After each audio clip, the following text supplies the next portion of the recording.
No vídeo anterior, a gente começou a falar um pouco sobre a formação da sociedade das 13 colônias inglesas na América, que mais tarde vão dar origem, após a independência, ao país Estados Unidos da América. Hoje nós vamos entender algumas diferenças entre essas colônias, e parte dessas diferenças são diferenças geográficas. Quando a gente olha no mapa, a gente percebe que a parte da costa que correspondia a essas 13 colônias é uma área extensa na vertical, de cima para baixo. Isso quer dizer que vai ter diferença de temperaturas, diferenças de vegetações entre uma área e outra, como por exemplo o Brasil. O Brasil é um país muito extenso na vertical. Então, quando a gente compara o clima no Ceará, no Nordeste, e o clima no Rio Grande do Sul, a gente tem climas completamente diferentes, porque estão em áreas do planeta Terra diferentes, e aí vão ser mais frias ou mais quentes. A mesma coisa acontecia nas 13 colônias. Então, as colônias do Norte, elas eram mais frias, elas tinham um clima parecido com o clima da Inglaterra, e elas tinham terras menos férteis. Enquanto as colônias do Sul, elas eram mais quentes, elas tinham terras mais férteis e elas tinham uma abundância maior de irrigação pelos rios. O que isso vai trazer de diferença na sociedade, na vida das pessoas nesses dois lugares, nas colônias do Sul e nas colônias do Norte? Com o passar dos anos, o que vai acontecendo no Sul? As terras do Sul, por elas serem mais férteis, elas vão começar a ser usadas para a produção de produtos agrícolas que serão vendidos em larga escala. Essas terras começam a ficar concentradas nas mãos de poucas pessoas, porque se elas são mais férteis, elas produzem mais e elas custam mais caro. Então, quem vai ter acesso principalmente às terras nas colônias do Sul são pessoas ricas, pessoas que têm dinheiro para poder comprar essas terras. E elas vão comprar quantidades enormes de terras que a gente chama de latifúndio. Nessas terras, nesses latifúndios, vão ser produzidos um tipo de cultura que a gente chama de monocultura. Vai ser produzido um único tipo de produto agrícola. No caso, vai ser principalmente o açúcar, o tabaco ou o algodão. Então, num latifúndio, numa grande fazenda, que a gente chama, uma grande extensão de terra de latifúndio, vai ser produzido um único tipo de cultura, um único tipo de vegetal, que vai ser, por exemplo, o algodão. Então, a gente vai ter uma grande extensão de terra, que uma pessoa só é dona, que vai produzir um único tipo de produto agrícola. Essas grandes fazendas, esses grandes latifúndios vão ser cultivados ainda com o uso principalmente de mão de obra escrava, e mão de obra escrava de origem africana. Então, as pessoas que eram capturadas na África, que eram escravizados e que eram transportados para a América, parte delas foram vendidas para as colônias do Sul, para trabalharem no cultivo desses produtos agrícolas. Outra parte dessas pessoas escravizadas de origem do continente africano vem para o Brasil. O Brasil foi um dos grandes receptores de escravos. Se a gente pensar no Brasil como um único país, vai ser o que mais recebeu pessoas vindas da África. Mas a gente teve escravos indo para outros locais também. A gente teve tanto para as colônias do Sul nos Estados Unidos, a gente teve para outras colônias na América Central, como, por exemplo, o Haiti, que a gente vai falar um pouquinho para frente do caso do Haiti, ok? Bom, então no Sul, as colônias do Sul tinham terras mais férteis, um clima mais quente, mais abundância de água, o que favoreceu que essas terras ficassem concentradas nas mãos de poucas pessoas que tinham dinheiro para pagar por elas e que iriam produzir em grandes propriedades um único tipo de produto que vai ser vendido para exportação, principalmente, e com a utilização de mão de obra escrava. A gente chama o tipo de produção em latifúndio, de monocultura, com utilização de mão de obra escrava, de plantation. Vocês devem lembrar isso das aulas do 7º ano. Então, plantation é essa forma de produção que a gente tem em latifúndios, um único tipo de cultura com utilização de mão de obra escrava. Ok, então se a sociedade das colônias do sul, ela era composta por escravos e por pessoas que tinham poucas pessoas que eram grandes proprietários de terra, a gente vai ter uma sociedade muito mais desigual, porque a gente tem um escravo que não tem nada, que não tem posses, ele inclusive pertence a alguém, legalmente, na lei naquele momento, alguém é dono daquele escravo, e uma pessoa que tem escravos, que tem terras e que tem muitas riquezas. Então é uma sociedade extremamente desigual, uma sociedade em que as pessoas estão em extremos, muito ricos ou muito pobres.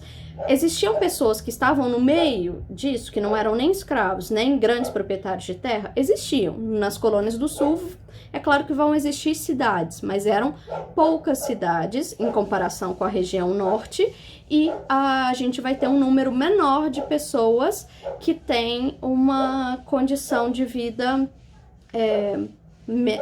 que não são ricas, né? Que seriam pessoas que vivem do seu próprio trabalho. Então, a gente vai ter uma parcela de pessoas que vão viver nas colônias do norte, que vão ser pobres ou que vão ser ali médicos, advogados, e vão viver do seu trabalho, mas não vão ser grandes proprietários de terra. Então a gente tem isso, só que em menor número. É uma sociedade com uma desigualdade social muito maior. Enquanto isso, nas colônias do norte, a gente não tinha terras muito férteis. E isso vai favorecer a formação de pequenas propriedades, porque se a terra não é muito fértil, o valor dela é menor. E aí aquelas pessoas que emigraram da Europa para vir trabalhar nas 13 colônias durante 7 anos, depois quando elas ficavam livres, elas tinham uma condição muito maior de comprar essas terras. E elas compravam, é claro, né, elas eram pobres, elas vão comprar pequenas propriedades de terra e vão se estabelecer nessas propriedades com a sua família. E ali elas vão cultivar a terra, produzir alimento para a sua própria subsistência, para a sua própria sobrevivência. Então eles vão produzir alimento para a família poder comer e vão vender o que sobra desses alimentos nas cidades. E se a terra não é tão fértil, também vai estimular o crescimento das cidades. Você vai investir dinheiro não só na agricultura, você vai investir dinheiro também nas cidades. E o que você vai desenvolver nas cidades? As manufaturas, as pequenas fábricas. Então, as colônias do norte, elas vão produzir mais produtos manufaturados, mais produtos que passam por pequenas fábricas. Vai depender da época e a tecnologia que a gente vai ter. Se vão ser manufaturas ou se já vão ser pequenas fábricas. Então, ao longo das primeiras décadas da colonização, essas diferenças vão acontecendo. E aí a gente vai ter, no norte, cidades maiores, cidades com fábricas, com manufaturas e uma sociedade menos desigual, porque é uma sociedade formada mais por pequenas propriedades familiares. Um detalhe, quando a gente pensa no preço dos produtos, a gente vai comprar no supermercado um saco de arroz, 5 quilos de arroz, a gente vai pagar aí um valor nesse saco de arroz. Se a gente for comprar uma panela, a gente vai pagar um valor muito maior do que os 5 quilos de arroz, porque quanto mais trabalhado é o produto, quanto mais manipulado ele é, mais caro ele fica. Então, as colônias do norte, elas vão acumular, com o passar dos anos, um grande volume de dinheiro para poder ser investido, porque os produtos manufaturados são mais caros. E aí, muitas vezes, elas compravam produtos agrícolas das colônias do sul, trabalhavam esses produtos, por exemplo, compravam algodão das colônias do sul, transformavam esse algodão em tecido e revendiam para essas colônias do sul. Então, elas conseguem ganhar dinheiro aí em cima desse comércio. E vão vender também esses produtos manufaturados, esses produtos feitos em fábricas, para outros locais. Vão vender para as colônias de outros países e da Inglaterra também, que ficavam ali na América Central, e vão tentar ganhar um mercado. Beleza. O que acontece? Eu falei no vídeo passado que o início da colonização das 13 colônias não contou com um grande investimento da Inglaterra. porque a Inglaterra não tinha muitos interesses em financiar essa colonização na América neste momento. Com o passar do tempo, a Inglaterra ela vai se ver numa situação em que ela vai começar a despertar o interesse nas 13 colônias. A gente vai chamar o período, que foi mais ou menos 150 anos, em que a Inglaterra deixou as 13 colônias se governarem um pouco por elas próprias, de negligência salutar. O que significa esse nome? Negligência é quando eu não tenho cuidado com alguma coisa, quando eu não cuido direito de algo ou de uma pessoa, quando eu não cuido da responsabilidade que eu tenho com alguém. Então, se as 13 colônias pertenciam à Inglaterra, a Inglaterra deveria financiar a colonização desse local e proteger essas 13 colônias, inclusive de ataques estrangeiros, de outras nações europeias que quisessem tomar essas terras, como era o caso da Espanha e da França. Mas durante esses 150 anos, a Inglaterra deixou que essas 13 colônias se organizassem pela iniciativa privada e pela iniciativa dos colonos que já estavam morando ali. Ela recebia impostos desses colonos, é claro, mas ela não interferia diretamente nos assuntos políticos das 13 colônias. Inclusive, existiam conselhos de colonos para decidir leis que valiam dentro dessas colônias, o que era uma situação muito diferente das outras colônias que a gente tinha na América, como era o caso do Brasil. Então, durante esses 150 anos, essas 13 colônias, elas viveram de uma forma mais livre e elas puderam exercer a liberdade política dentro desse espaço. Só que, no meio do século XVIII, tem uma pequena mudança aí, né? Alguns fatores vão mudar. O primeiro deles é que a Inglaterra ela vai ficar endividada com guerras que ela vai ter. Para fazer essas guerras, a Inglaterra ela vai ter um gasto muito alto, né? Porque ela precisa armar o seu exército, ela precisa... toda guerra tem um gasto alto de armamento, de manutenção desse exército, alimentação de soldados, treinamento, navios para transportar esses suprimentos, etc. Então, a Inglaterra precisava pagar as contas dessas guerras. E aí, uma das alternativas que ela encontrou foi aumentar os impostos dos colonos nas 13 colônias.